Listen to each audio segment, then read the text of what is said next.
Now, guys, I believe that Caitlin Clark signed on with Nike, and I had a feeling that when Nike signed her, they were like, oh, full steam ahead. We're going to market the shit out of Caitlin Clark, yada, yada, yada. And then I believe these comments happened from what was, at the time, their biggest marketable woman's basketball. That frustration you heard. That's what happens when the most popular athlete in women's basketball gets ignored by her own sponsor. We're talking about Nike, the company that supported Colin Kaepernick. The same company is now being investigated by the federal government for treating people unfairly based on race. And right in the middle of this mess is Caitlin Clark, who might be the biggest chance to sell sports products since Michael Jordan. So, what went wrong? A'ja Wilson. Remember right before Caitlin Clark came into the league?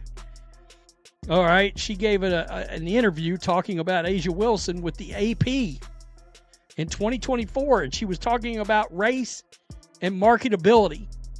Quote, I think it's a huge thing. I think a lot of people say it's not about black and white, but to me, it is.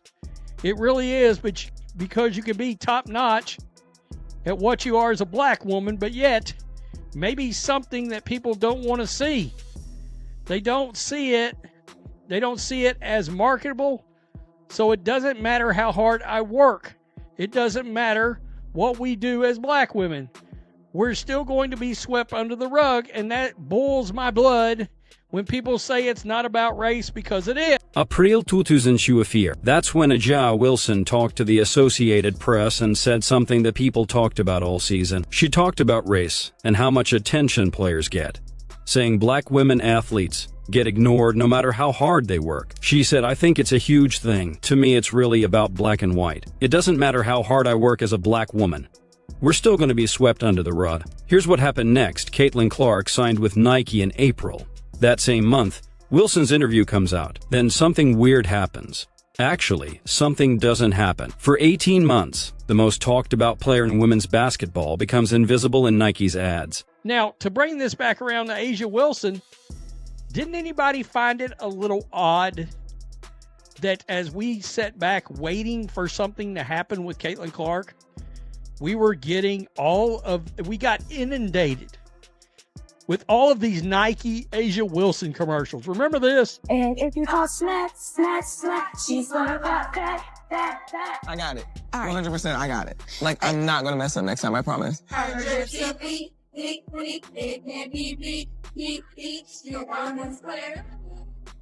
And much to the chagrin of all of us trying to watch Caitlin Clark play for the Indiana Fever, we had to sit through a series of those awful... Remember those commercials? If you watched any WNBA game in 2024, you saw them everywhere. A'ja Wilson's face, that same chant over and over. Even NFL games showed them constantly. The Obama production company reportedly made one of those commercials. Meanwhile, Caitlin Clark, the player bringing in 3 million TV viewers to regular season games, was nowhere in Nike's ads. The numbers make this even more confusing. Clark's first season broke every attendance record in WNBA history. The Indiana Fever went from averaging 4,607 fans in 2023 to 17,036 in 2024. That's more than 3 times as many people. TV ratings went up 4 times when she played, but Nike stayed quiet. Whoa. But we survived somehow. We survived. All the while going, where the hell is Caitlin Clark's marketing at? And not till what? About 6 weeks ago? We finally got a commercial, and it was a damn good one with Caitlin Clark. But we finally got something out of Nike. Just 18 months later. 6 weeks ago, that's February 2025, we finally got a Caitlin Clark Nike commercial. One commercial 18 months after signing what was reportedly one of the biggest endorsement deals in women's basketball history. Think about that. Nike had the rights to the most popular female athlete in American sports and did basically nothing with her during the exact time when everyone wanted to watch her. Was this a mistake, or was it something else? Employment Commission, a federal agency that investigates and enforces laws prohibiting workplace discrimination, says it issued a subpoena seeking to compel Nike to turn over information dating back as far as 2018. It saw details about how Nike tracked and used employee race and ethnicity data, the decision-making process behind how it set executive pay, and information about 16 programs. What? That, quote, allegedly provided race-restricted mentoring, leadership, and career development opportunities. When the company failed to produce all the information sought by subpoena, the agency filed an enforcement action in federal court. Copy of the enforcement action was not available. The EEOC did not immediately respond to email. In a statement to Front Office Sports, Nike spokesperson said, "This feels like a surprising and unusual escalation.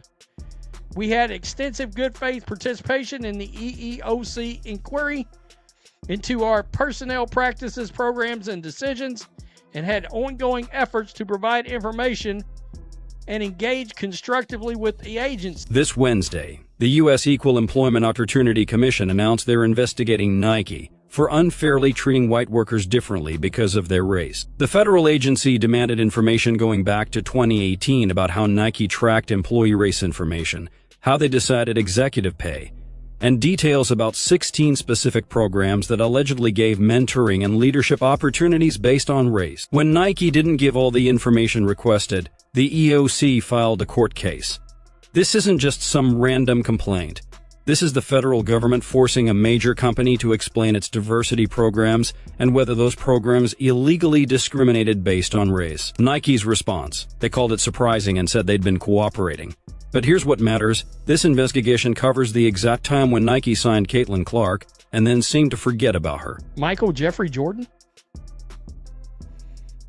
And all the while, every damn basketball game, even NFL games, you're like, why am I looking at an Asia Wilson commercial right now? Four-time MVP, Rhodes? Yeah, don't draw flies to shit. I mean, let's be honest. Let's keep it real here. That's what we do on this channel. Not drawing nothing. Not drawing a view to nothing. Got a full-blown marketing campaign.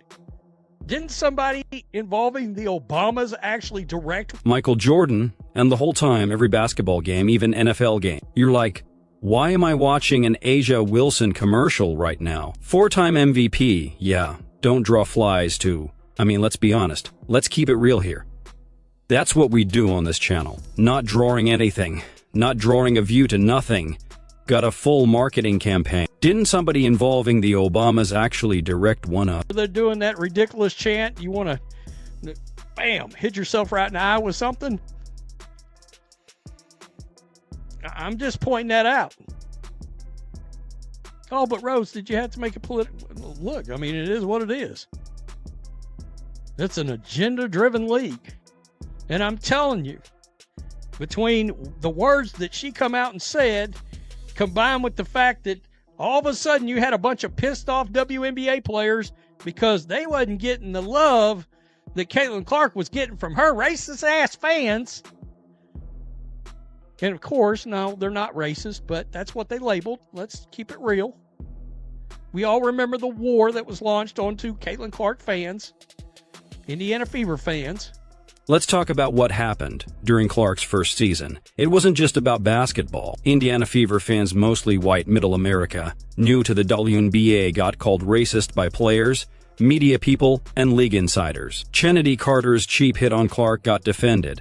Angel Reese's constant trash talk got celebrated. The Jonai Carrington's eye poke made people create conspiracy theories about it being on purpose. And when fans got angry, they got called racist for it. The message became, if you're a Caitlin Clark fan, you're probably racist. If you're new to the WNBA because of her, you're a problem. If you're not equally excited about players who've been here for years, you're part of the issue. That message came from everywhere: ESPN shows, social media, even some WBAA players themselves. In the media and by players.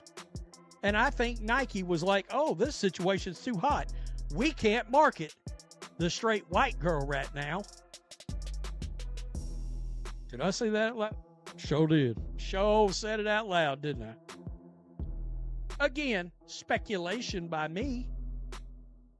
That's what we do here, is we speculate out loud. so you can form your own opinion. Hit the subscribe button, hit the like button, make sure you're still subscribed. Check out blackwhitenetwork.com for exclusive member content. Become a member to this channel or any of our channels. Peace, I'm out. Till next time. Now, imagine you're Nike in May 2024. You just signed this white player from Iowa. You're planning a huge marketing campaign, and suddenly the league is fighting with her fan base. Players are calling her supporters racist. Everything is toxic. Your own biggest women's basketball star, A'ja Wilson, just said black women get overlooked no matter what. What do you do? If you're Nike, a company that built its modern image on social justice messages, that supported Kaepernick even when it cost them customers, that's deeply invested in diversity programs, you slow down. You can't market the straight white girl from Iowa when half the league is saying her popularity represents everything wrong with sports media. Here's what makes this important beyond just one player's deal. If Nike actually pushed Caitlin Clark aside because of diversity concerns or fear of backlash from other athletes, that means they gave up a huge money-making opportunity just because of politics. We're talking about a company possibly leaving hundreds of millions of dollars on the table because it didn't look right with their social image. And if that's true, if Nike really did sacrifice the biggest marketing opportunity in women's sports because of their beliefs, what does that tell us about how these companies work? The federal investigation suggests this wasn't just one decision. The EEOC is looking at patterns going back to 2018, programs that allegedly limited opportunities based on race, and decisions that allegedly cared about skin color rather than market value. Think about Caitlin Clark's situation. She signed what should have been a career-changing deal with the biggest sports brand in the world. But instead of becoming the face of women's basketball for Nike like Jordan became in the 1980s, she got buried while a player with way fewer fans got pushed constantly. Clark couldn't say anything publicly without seeming ungrateful or causing drama. She had to smile and wear the Nike logo while watching her best marketing time slip away. The timing of that first commercial, February 2025, right when her second season is about to start, suggests Nike finally realized their mistake. 18 months late, after the peak of Clark excitement has passed, after casual fans have moved on to other stories, they finally decide to use what they paid millions for. That's not strategy, that's fixing a problem. And here's the thing about these diversity investigations that's getting lost in political arguments. The question isn't whether companies should value diversity. The question is whether they're making decisions based on illegal discrimination. If Nike passed over white employees for promotions because of their race, that's illegal. If they blocked leadership programs based on skin color, that's illegal. And if they ignored their most valuable marketing person because promoting her didn't fit their diversity story, that's not illegal, but it's definitely bad business. This is especially important right now because we're watching this happen across big companies in America. The Trump administration has been aggressive about ending diversity programs in government and pressuring private companies to do the same. Multiple corporations have announced they're reducing or ending these programs. And now the EEOC, a federal agency, is investigating whether Nike's programs crossed the line from promoting diversity into actual discrimination. This had to come to a head eventually. You can't sign the most popular player in your sport and then pretend she doesn't exist without people asking questions. You can't run non-stop commercials for a player who draws way fewer viewers while ignoring the one who made your league's ratings 4 times bigger. The math doesn't work. What makes this extra awkward for Nike is that Caitlin Clark hasn't complained publicly. She's been totally professional about the whole thing. She wore their shoes, she did what she was supposed to. She didn't create drama. Which means Nike can't even say she was difficult to work with, or that there were personal reasons for the delay. They just didn't market her during the biggest moment of her career, when millions of new fans were discovering women's basketball specifically because of her. This situation is going to keep affecting the WNBA whether people want to admit it or not, because the league's biggest star and most valuable marketing player comes with problems that make companies nervous, not because of anything she did, but because of the racial politics that got attached to her success. And as long as major sponsors are more worried about diversity image than actual business performance, you're going to see more situations like this where the most valuable athletes don't get the support they deserve.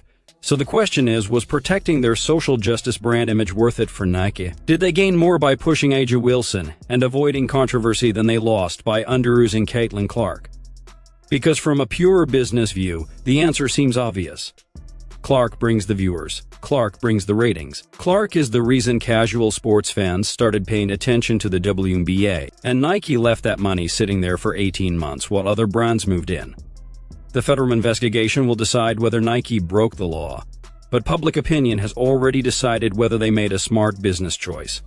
They didn't. They had something amazing and were too worried about politics to use it.